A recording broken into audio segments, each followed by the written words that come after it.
Boa tarde, agora são 5h30. Este é o Boletim Unesp Notícias ao vivo. Depois da pausa do feriado de Natal, o comércio reabriu hoje. Nas lojas, o que mais se viu foi gente trocando os presentes. A geladeira que a dona Aparecida comprou há 3 dias não funcionou direito. Um dia depois do Natal, ela conseguiu a troca direto com a loja. A porta não fechava e faltando a geleira e as grades e uns parafusos no pé. Para conversar com o pessoal aqui, conseguir a troca, foi tranquilo na loja? Tranquilo, novamente. Aqui foi tranquilo. Já o Bruno não teve a mesma facilidade.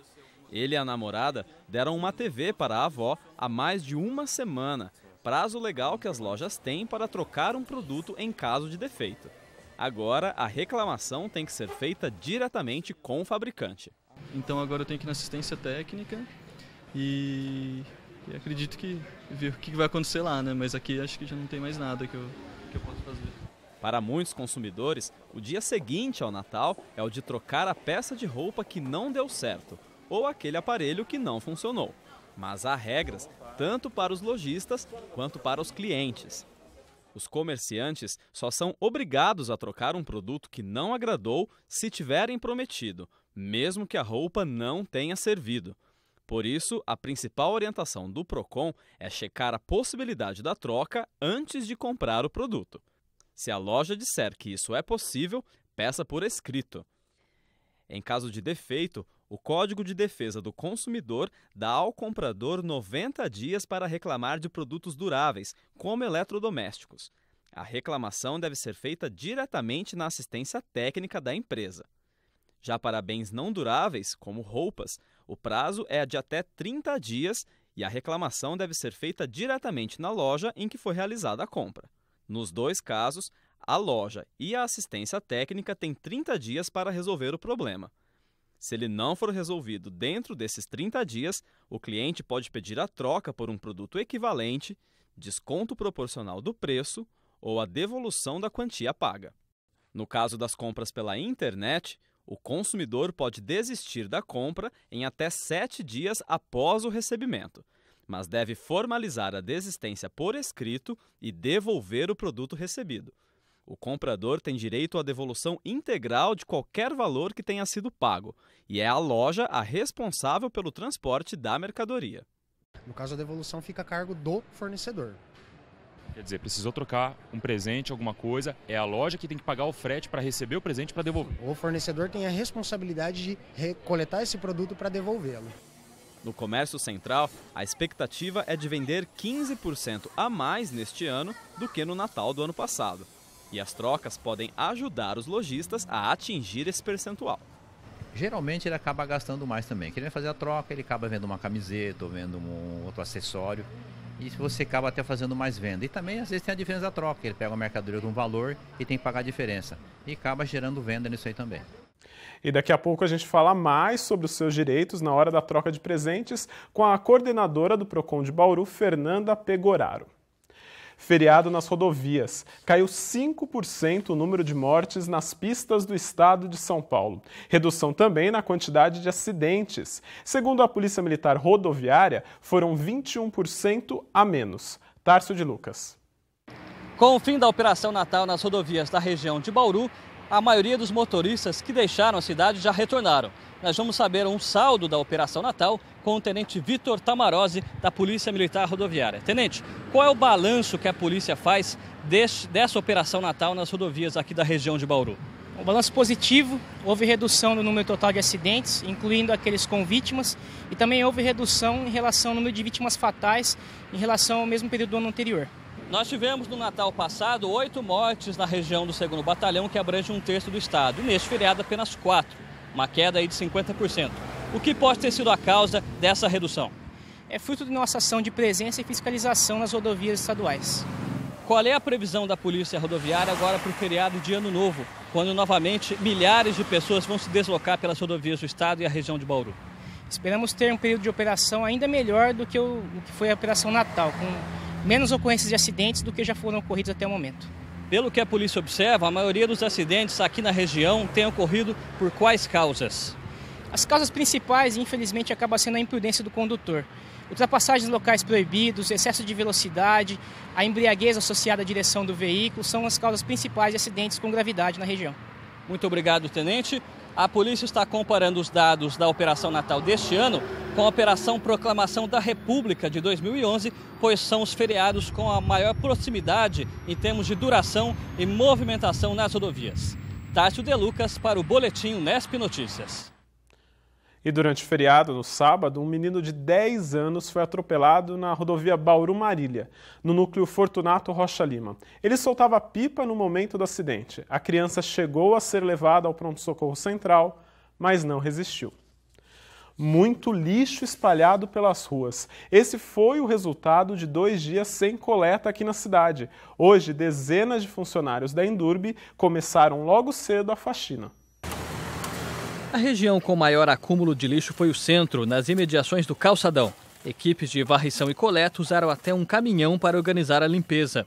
Não houve coleta de lixo na segunda nem ontem, dia de Natal. Mesmo a Endurbe tendo avisado com antecedência que a coleta não seria feita, diversos sacos foram colocados nas vias públicas. O mau cheiro também tomou conta do calçadão nas primeiras horas da manhã de hoje. A Endurbe deve divulgar nos próximos dias o esquema da limpeza pública para a virada do ano em Bauru. E daqui a pouco, depois do Unesp Notícias, tem artefato inédito aqui no site da TV Unesp.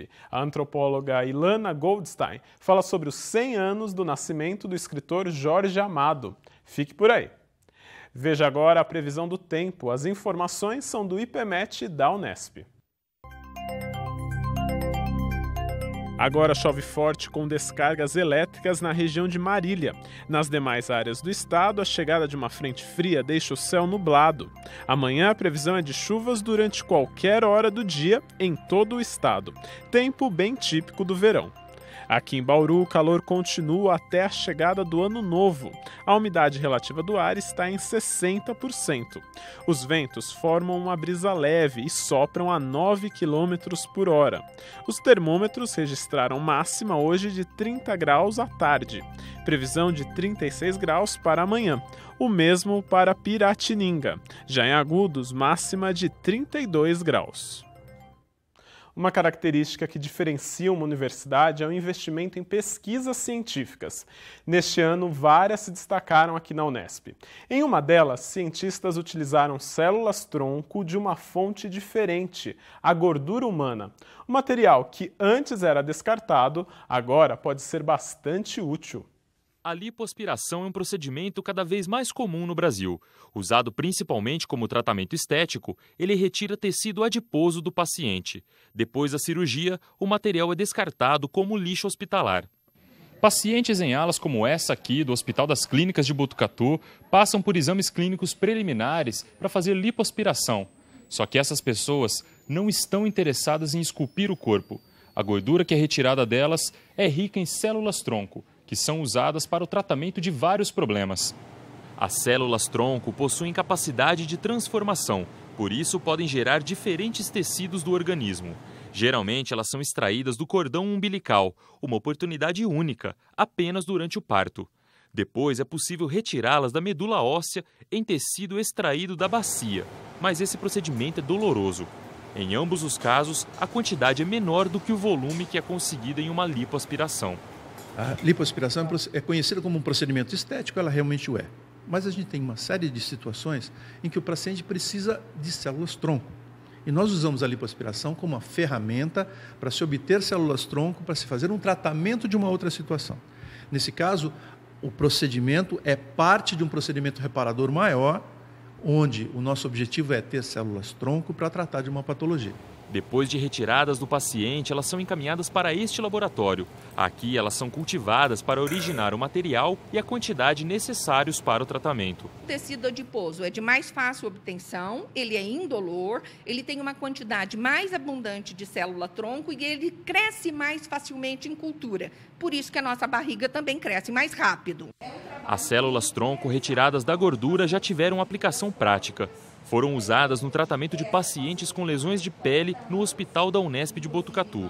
Os pesquisadores ficaram otimistas com os resultados.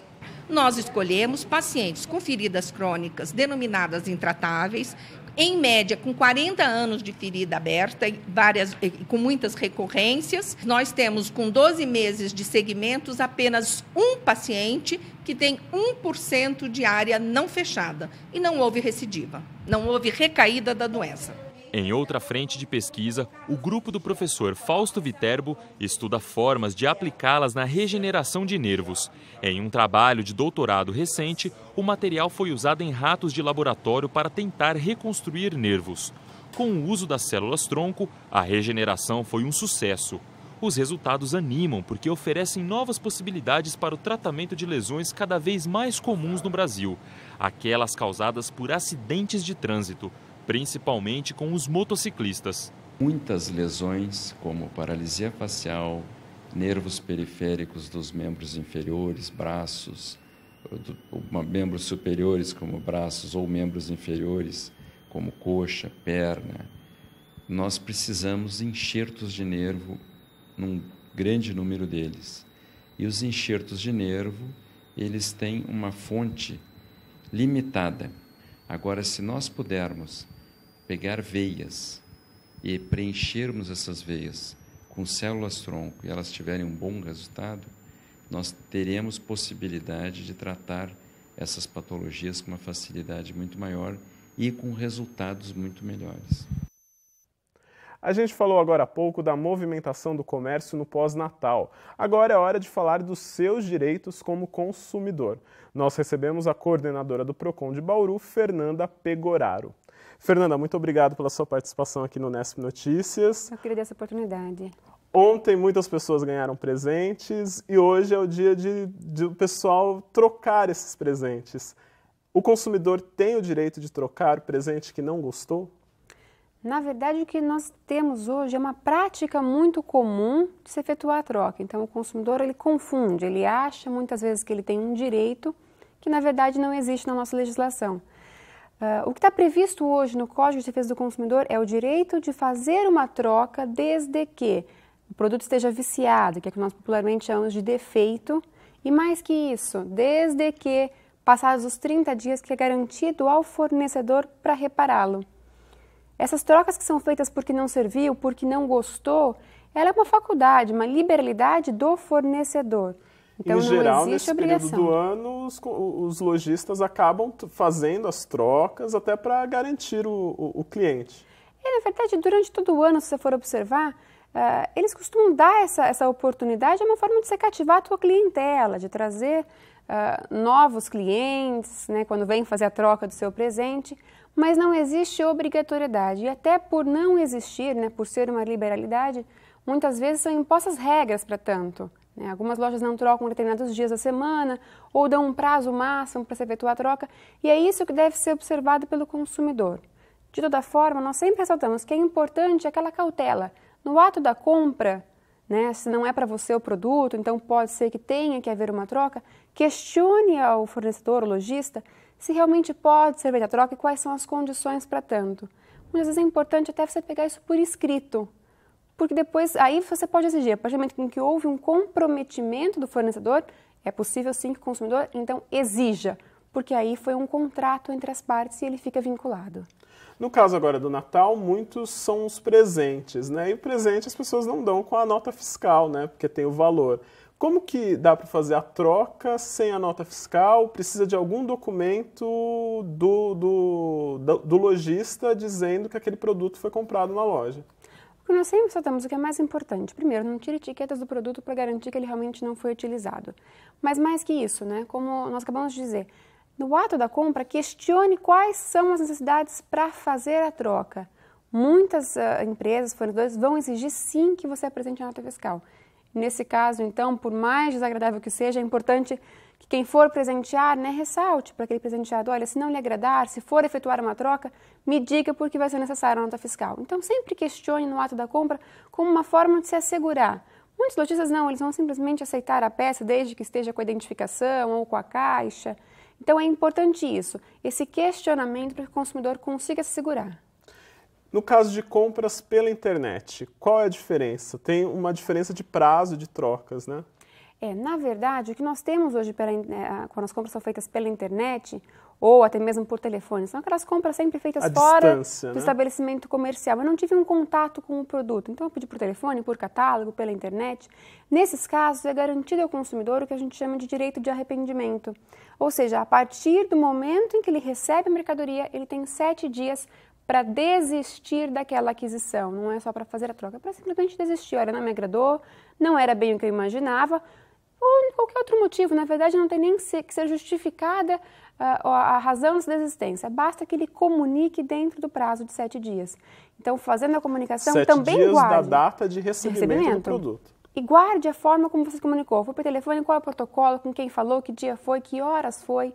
Foi pela internet, guarde uma cópia desse contato. Porque depois, se a empresa se negar, você tem como demonstrar que você cumpriu o requisito legal, então exigir que isso seja feito.